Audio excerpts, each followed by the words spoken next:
just don't have arthritis. Well, the only line that I can remember is, I can touch you now. That's my favourite.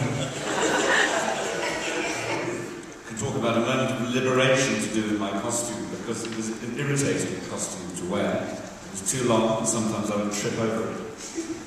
And underneath, I started off wearing tights. And the gusset of the tights kept dropping down between my thighs. And this made it very difficult to walk with any kind of dignity.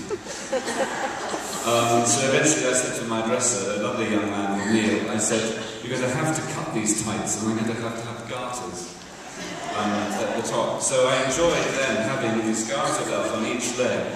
And sometimes when the stunt team were getting too macho, I would tease them with my inner thigh. I had a letter the other day from a man who was shocked at the narcissism of Voldemort. And was disturbed. But mostly, I don't get recognised because I retain my own nerves and perhaps this has been a wonderful part to play. Great high-definition villain, and I loved it, and loved working with everyone here.